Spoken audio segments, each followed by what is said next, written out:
K C. വേണുഗോപാലും VD. സതീശനും രമേശ് ചെന്നിത്തലയും ഇവർ മൂന്നുപേരുമാണ് മുഖ്യമന്ത്രി കസേരയ്ക്ക് വേണ്ടി ഇപ്പം മുഖ്യമായിട്ടും കിടന്നുള്ള അടി വഴക്ക്. ഇവർ മൂന്നുപേരും തമ്മിലാണ് അടി നടന്നുകൊണ്ടിരിക്കുന്നത്. ഇതിനിടയിൽ ഇപ്പോൾ ഒരു വാട്സപ്പ് ഗ്രൂപ്പിലെ ചാറ്റുകൾ പുറത്തു വന്നിട്ടുണ്ട്. അതായത് വി ഡി സതീശനെ മുഖ്യമന്ത്രിയാക്കാനുള്ള പ്ലാനാണ് ഈ വാട്സപ്പ് ഗ്രൂപ്പ് വഴി നടക്കുന്നത്. അതായത് കൊച്ചി കേന്ദ്രീകരിച്ച് ഹൈബിയുടെ MP അടക്കമുള്ളവരുടെ സാന്നിധ്യത്തിൽ പ്രവർത്തിക്കുന്ന ഇലക്ഷൻ 2026 VDS എന്ന വാട്സപ്പ് ഗ്രൂപ്പിലെ ചാറ്റുകളാണ് ഇപ്പൊ പുറത്തോട്ട് വന്നിരിക്കുന്നത്. ഇത് വലിയ രീതിയിൽ വിവാദമാവുന്നുണ്ട്. സഭ്യമല്ലാത്തതല്ല, പക്ഷെ പലരെയും ടാർഗറ്റ് ചെയ്താണ് പൊക്കോണ്ടിരിക്കുന്നത്. അതായത് ഒരാളെ മാത്രം ജയിപ്പിക്കണം എന്നുള്ള പ്ലാനിൽ മറ്റുള്ളവരെ എല്ലാം താറടിച്ച് കാണിക്കണം എന്നുള്ള രീതിയിലുള്ള ചാറ്റുകളാണ് പുറത്തോട്ട് വന്നുകൊണ്ടിരിക്കുന്നത്. ഒന്നാലോചിച്ച് കഴിഞ്ഞാൽ ഈ 3 പേരിലേക്ക് ഒതുങ്ങിയത് വലിയ കാര്യമായി സത്യം പറഞ്ഞ. അത് ആദ്യമേ മറ്റു ചിലരെ അങ്ങ് പുറത്താക്കിയല്ലോ.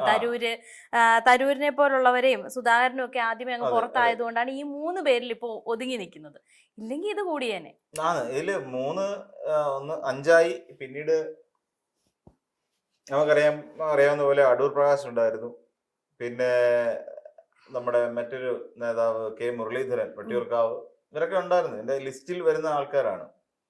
പിന്നെ K. മുരളീധരൻ ആദ്യം തന്നെ ഒരു ഡിപ്ലോമാറ്റിക് സമീപനം സ്വീകരിച്ചു. ഞാൻ ഒന്നിനും ഇല്ല എന്ന് പറയുന്ന ഒരു സമീപനം തന്നെയല്ല. K. മുരളീധരന് ഉറപ്പില്ല വട്ടിയൂർക്കാവില് കോൺഗ്രസ്സുകാര് പിന്നെ K. മുരളീധരനെ ജയിപ്പിക്കും എന്നുള്ള കാര്യത്തിൽ ഇപ്പൊ തൽക്കാലം വിശ്വാസമില്ല. കാരണം എന്താണെന്ന് ചോദിച്ചാൽ 2024 ലോക്സഭാ തെരഞ്ഞെടുപ്പിൽ തന്നെ കോൺഗ്രസ്സുകാരുടെ തനിക്കോണം മനസ്സിലാക്കിയ ഒരു നേതാവ്, പണ്ടേ മനസ്സിലാക്കിയ ഒരാളാണ്. എങ്കിലും ഏറ്റവും ലേറ്റസ്റ്റ് ആയിട്ട് കഴിഞ്ഞ തെരഞ്ഞെടുപ്പിൽ പോലും K. മുരളീധരനെ തോറ്റ് തുന്നം പാടിച്ച ഒരു പാർട്ടി തന്നെയാണ് കോൺഗ്രസ് പാർട്ടി. അപ്പൊ അതുകൊണ്ട് തന്നെ കോൺഗ്രസിനോട് പൂർണ്ണമായ വിശ്വാസമോ ആധിപത്യമോ ഒന്നും ഈ പറയുന്ന K. മുരളീധരനെ പോലൊരു നേതാവിന് ഇല്ല എന്നുള്ളത് വാസ്തവമായ കാര്യമാണ്. അപ്പൊ അതുകൊണ്ട് തന്നെ K. മുരളീധരൻ സ്വയമേവ മാറി നിൽക്കുന്നു എന്നുള്ളതാണ് നമ്മൾ അതിൽ നിന്ന് മനസ്സിലാക്കേണ്ടത്. അപ്പം അങ്ങനെ വന്നു കഴിഞ്ഞപ്പോഴേക്കാണ് ഈ മുഖ്യമന്ത്രി പട്ടിക ഷോർട്ട് ലിസ്റ്റ് ചെയ്യപ്പെടുകയും 3 പേരിലേക്ക് ഒതുങ്ങുകയും ചെയ്തു. ഇനി ഈ 3 പേരിൽ ആരാണ് മുമ്പൻ എന്നുള്ളതാണ് ഇനി അടുത്ത തർക്കം നടക്കുന്നത്. കോൺഗ്രസിലെ ഇത്തരം തർക്കങ്ങളെ കാണുമ്പോൾ ഞാൻ കഴിഞ്ഞ ദിവസം പറയല്ലോ, നമുക്ക് തോന്നുന്നത് ഇവിടെ എന്തോ മുഴുവനായി പിന്നെ കോൺഗ്രസ് ഭരണം പിടിച്ചുവെന്നും ഇനിയും അങ്ങോട്ട് വേണ്ടത് ഇനി മുഖ്യമന്ത്രിയെ തിരഞ്ഞെടുക്കലും മന്ത്രിമാരെ തിരഞ്ഞെടുക്കലുമാണ് എന്നുള്ളതാണ്. നമുക്കറിയാം, മുണ്ടത്തിക്കോട് എന്ന് പറയുന്ന സ്ഥലത്ത് ഒരു പ്രദേശം മുഴുവൻ നിന്നെരിയുന്ന സമയത്തും നിരവധി ആളുകളുടെ ശരീരഭാഗങ്ങൾ തെറിച്ച് ദൂരേക്ക് പോകുന്ന സമയത്തും ഇവിടെ റോമാസ് സാമ്രാജ്യം കത്തിയെരിയുമ്പോൾ വീണ വായിച്ച നിരോധ് ചക്രവർത്തിയെ പോലെ ആയിരുന്നു കോൺഗ്രസ് പാർട്ടി. ആ സമയത്ത് എറണാകുളത്ത് കോൺഗ്രസ് പാർട്ടി കൂടിക്കൊണ്ട് 11 മന്ത്രിസ്ഥാനം വീതം വയ്ക്കുകയാണ് ചെയ്തത്. നമ്മളത് ആലോചിക്കണം. അതായത് പ്രധാനപ്പെട്ട വകുപ്പുകളെല്ലാം കോൺഗ്രസിലേക്ക് വരികയും അതോടൊപ്പം തന്നെ ഡെപ്യൂട്ടി സ്പീക്കർ സ്ഥാനം പിന്നെ ഘടകകക്ഷിക്ക് കൊടുക്കണം എന്നടക്കമുള്ള തീരുമാനമായി. 11 മന്ത്രിമാരുടെ പിന്നെ വീതിച്ചു കഴിഞ്ഞു. മുഖ്യമന്ത്രി അടക്കം മൊത്തം 21 മന്ത്രിമാരാണ് വരേണ്ടത്. മുഖ്യമന്ത്രി അടക്കം 21 പേരാ. അപ്പൊ അതിൽ ബാക്കി വരുന്ന 10 എണ്ണം ഈ പറയുന്ന ബാക്കിയുള്ള ഘടകകക്ഷികൾക്ക് കൊടുക്കുക എന്നുള്ളതാണ്. അപ്പൊ അതിനുവേണ്ട ചർച്ച നടക്കുകയായിരുന്നു ഈ മുണ്ടത്തിക്കൂട് കത്തിയിരിക്കുന്ന സമയത്ത്. അപ്പം മന്ത്രി ചർച്ച ഒരു വഴിക്ക് നടക്കുന്നുണ്ട്. മുഖ്യമന്ത്രി ചർച്ച മാത്രമല്ല, മന്ത്രിമാരെ തീരുമാനിക്കുന്നതുമായി ബന്ധപ്പെട്ടുകൊണ്ട് ചർച്ചകൾ ഇങ്ങനെ പുരോഗമിച്ചുകൊണ്ടിരിക്കുക.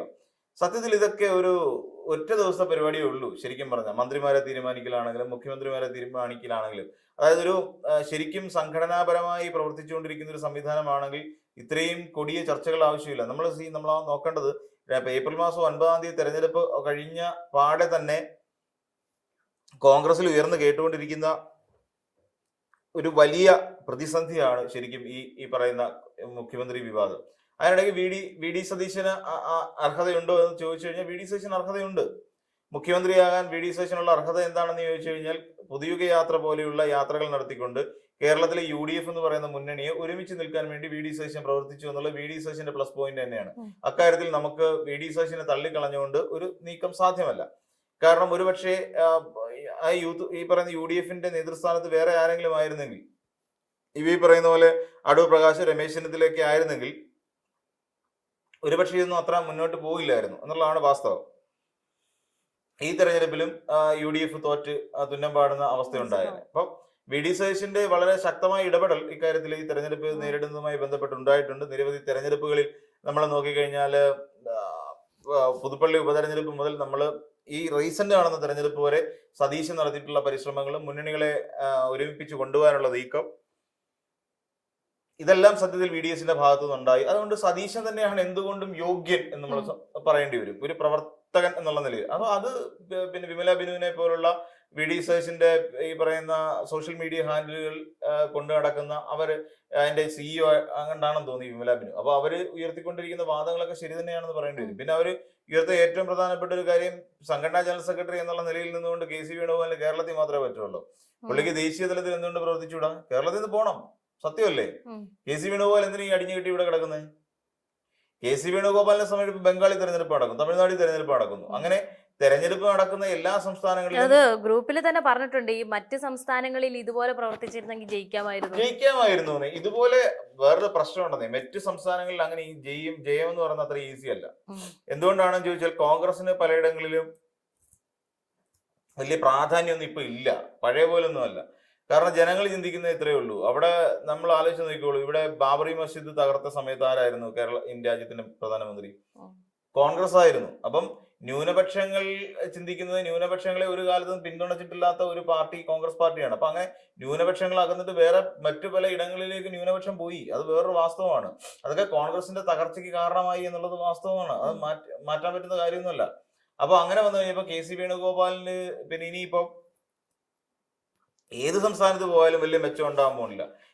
ഇതേ KC വേണുഗോപാൽ സംഘടനാ ജനറൽ സെക്രട്ടറി ആയിട്ടിരിക്കുന്ന സമയത്തല്ലേ പലയിടങ്ങളിലും തെരഞ്ഞെടുപ്പ് നടക്കുകയും തോറ്റുപോവുകയും ചെയ്തത്. ഇപ്പൊ ഹരിയാന തെരഞ്ഞെടുപ്പ് നടക്കുന്ന സമയത്ത് KC വേണുഗോപാൽ ആയിരുന്നില്ലേ സംഘടനാ ചുമതലയുടെ ജനറൽ സെക്രട്ടറി? മഹാരാഷ്ട്രയിൽ തെരഞ്ഞെടുപ്പ് നടക്കുന്ന സമയത്തായിരുന്നില്ലേ? ബീഹാറിൽ തെരഞ്ഞെടുപ്പ് നടക്കുന്ന സമയത്ത് ഈ പറയുന്ന പിന്നെ KC വേണുഗോപാൽ തന്നെ ആയിരുന്നില്ലേ? ഈ പിന്നെ എന്താ പറയാ, ജമ്മു കാശ്മീരിൽ തെരഞ്ഞെടുപ്പ് നടക്കുന്ന സമയത്ത് ഈ പറയുന്ന ആള് തന്നെ അല്ലായിരുന്നു സംഘടനാ ജനറൽ സെക്രട്ടറി?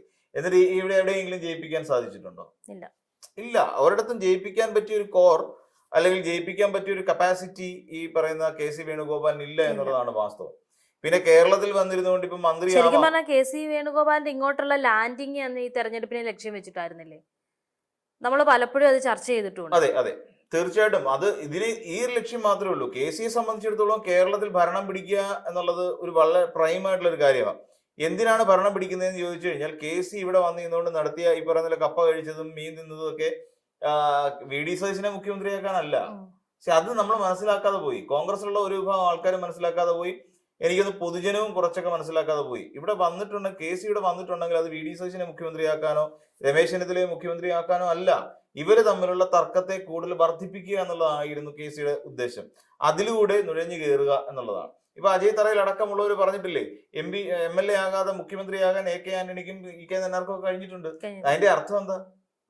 അതിന്റെ അർത്ഥം KC വേണുഗോപാൽ ഇവിടെ ആകാൻ കഴിയുമെന്നാണ്, യോഗ്യനാണ് എന്ന് പറഞ്ഞു വെച്ചു. പിന്നല്ല എന്താണ്? അല്ലെന്നുണ്ടെങ്കിൽ ഇങ്ങനെ ഒരു അജയ് തറയിൽ ഇപ്പൊ എന്തിനാ ഇങ്ങനെ ഒരു വാചകം പറയുന്നത്?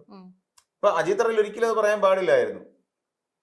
പിന്നെ RCയെ സമയത്തോളം രമേശ് ചെന്നിത്തലയെ സംബന്ധിച്ചിടത്തോളം ചെന്നിത്തലയുടേതായ ഇപ്പം വഴികളിലൂടെ ചെന്നിത്തല പൊയ്ക്കൊണ്ടിരിക്കുക. ഇപ്പൊ തന്നെ പുള്ളി സ്വന്തമായിട്ട് ഒരു യൂട്യൂബ് ചാനലൊക്കെ തുടങ്ങിയിട്ടുണ്ട്. ആ യൂട്യൂബ് ചാനൽ പോഡ്കാസ്റ്റ് എന്ന് പറയുന്ന ഒരു പരിപാടിയൊക്കെ ആരംഭിച്ചുകൊണ്ട് പോഡ്കാസ്റ്റ് ചെയ്തുകൊണ്ടിരിക്കുക.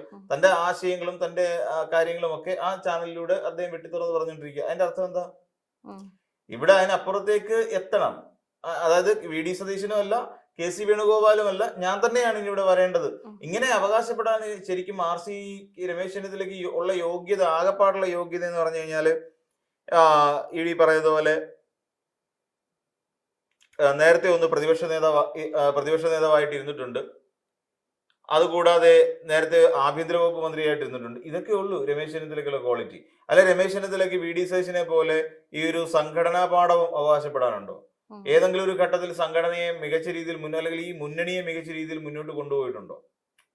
ഇല്ല, അതൊന്നുമില്ല. കാരണം ഈ പിന്നെ രമേശ് ചെന്നിത്തലയെക്കാളും KC വേണുഗോപാലിനേക്കാളും കേരളത്തിൽ ഇന്ന് മുന്നിൽ നിൽക്കുന്ന സംഘടനാ നേതൃത്വമുള്ള, സംഘടനാ പാഠവുമുള്ള, നേതൃപാഠവുമുള്ള ഒരേ ഒരു നേതാവ് VD സതീശനാണെന്ന് പറയേണ്ടി വരും. അത് പലരും പരസ്യമായി പറഞ്ഞു തുടങ്ങുകയും ചെയ്തിട്ടുണ്ട്. എന്നാൽ ഇതിനകത്ത് വരുന്ന വേറൊരു പ്രധാനപ്പെട്ട വിഷയം എന്താണെന്ന് ചോദിച്ചു കഴിഞ്ഞാൽ, ഈ പറയുന്ന VD സതീശൻ ആയിക്കോട്ടെ, രമേശ് ചെന്നിത്തല ആയിക്കോട്ടെ, KC വേണുഗോപാൽ ആയിക്കോട്ടെ, ഇത് ജനങ്ങളുടെ മുമ്പിൽ നിന്നുകൊണ്ടാണ് ഈ മാതിരി കാട്ടായങ്ങൾ നടത്തിക്കൊണ്ടിരിക്കുന്നത് എന്നുള്ളതാണ് ഏറ്റവും വലിയ രസകരമായ ഒരു കാര്യം.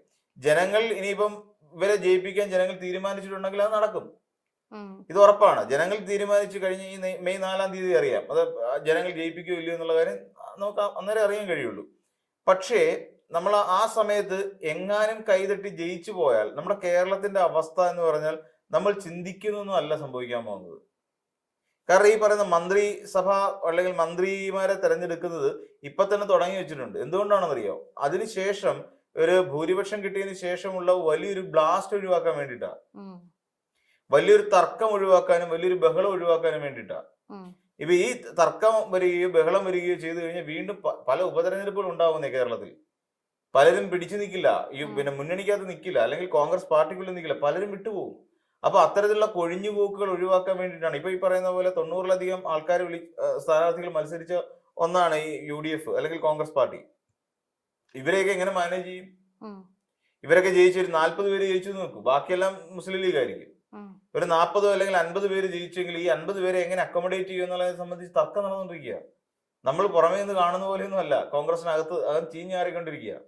പിന്നെ വേറൊരു കാര്യം, ഇതിനകത്തൊരു കോർഡിനേഷൻ ഇല്ലാത്തൊരവസ്ഥയായിരിക്കും സർക്കാർ എന്ന് പറഞ്ഞാൽ. സർക്കാരിന് ഒരു കോർഡിനേഷൻ ഉണ്ടാവില്ല. എന്ന് വെച്ചാൽ ഒരാൾ പറയുന്നത് കേൾക്കാൻ മറ്റൊരാൾ തയ്യാറാവാതിരിക്കുന്ന ഒരു വലിയ സാഹചര്യത്തിലേക്ക് കേരളം പോകും എന്നുള്ള കാര്യത്തിൽ യാതൊരു സംശയമില്ല. വലിയ ക്രൂഷ്യലായിട്ടുള്ള സാഹചര്യമാണ് കേരളത്തിൽ ഉണ്ടാകാൻ പോകുന്നത്. അത് ഇപ്പൊ എന്തുകൊണ്ട് LDF അത് സംഭവിക്കുന്നില്ല എന്ന് ചോദിച്ചു കഴിഞ്ഞാൽ, LDF ഒരു സംഘടനാ ബലമുണ്ട്. അതാണ് LDF ഒരു പ്രധാനപ്പെട്ട ഒരു ഗുണം. ഒരു സംഘടനാ ബലം ശക്തമായി നിൽക്കുന്ന ഒരു പാർട്ടി അല്ലെങ്കിൽ മുന്നണി എന്ന് പറഞ്ഞാൽ LDF ആണ്. LDF സംബന്ധിച്ചിടത്തോളം CPM എന്ന് പറയുന്ന ഒരു പാർട്ടി കേഡർ പാർട്ടിയാണ്. നമ്മൾ മറ്റു പാർട്ടി ഈ പറയുന്ന UDF കോൺഗ്രസിനെ പോലെ കേഡർ പാർട്ടിയാണ്. അവിടെ ഒരു തീരുമാനം എടുത്തു കഴിഞ്ഞാൽ, മേലെത്തട്ടിലൊരു തീരുമാനം എടുത്തു കഴിഞ്ഞാൽ, കുറച്ച് നമ്മൾ സ്വേച്ഛാധിപത്യം എന്നൊക്കെ പറയുന്നതിന് മേലെത്തട്ടിലൊരു തീരുമാനം ആയി കഴിഞ്ഞാൽ ആ തീരുമാനങ്ങൾ കീഴ്ഘടകം വരെ നടപ്പിലാക്കും, ബ്രാഞ്ച് വരെ ആ കാര്യങ്ങൾ നടപ്പിലാക്കുന്ന ഒരു സ്ഥിതിവിശേഷത്തിലേക്ക് കാര്യങ്ങൾ പോകും. ഇതാണ് ശരിക്കും പിന്നെ LDF-നെ UDF നിന്ന് തീർത്തും വ്യത്യസ്തമാക്കുന്ന ഒരു ഘടകം. അതുകൊണ്ട് എന്താ അവിടെ തർക്കം ഉണ്ടാവില്ല. ഇപ്പൊ പാർട്ടിയില് പിന്നെ സംസ്ഥാന സെക്രട്ടേറിയറ്റ് കൂടിയിട്ട് കുറെ പിന്നെ മന്ത്രിമാരുടെ ലിസ്റ്റ് അങ്ങ് ഉണ്ടാക്കുകയാണ്. ഈ ലിസ്റ്റ് അങ്ങ് അപ്രൂവൽ കൊടുക്കുക ചെയ്യുന്നത്. അല്ലാതെ ഇവരെ പറ്റില്ല അവരെ മതി, ഇവരെ പറ്റില്ല അവരെ മതി, ഉടനെ മന്ത്രിസ്ഥാനം കിട്ടാത്തവർ ഞാൻ രാജിവെക്കുകയാണ് എന്നൊന്നും പറഞ്ഞുകൊണ്ട് ഇതിനകത്ത് വന്നിട്ട് കാര്യമൊന്നുമില്ല. അവര് രാജിവെച്ച് പോവുകയാണെന്നുണ്ടെങ്കിൽ ശരി, നിങ്ങൾ പൊയ്ക്കോളൂ, നിങ്ങൾക്ക് ആ കിട്ടിയ MLA സ്ഥാനം വേണമെങ്കിൽ പോയി കിട്ടും. ഇത്രയേ ഉള്ളൂ പറയാൻ. അപ്പം പക്ഷെ അതേസമയം ഇവിടെ അങ്ങനെയല്ല. ഇവിടെ രാജി മുഴക്കി കഴിഞ്ഞാൽ പിന്നെ അനുനയ ചർച്ചകൾ അങ്ങേ അറ്റം വരെ അനുനയ ചർച്ചകൾ പോകും.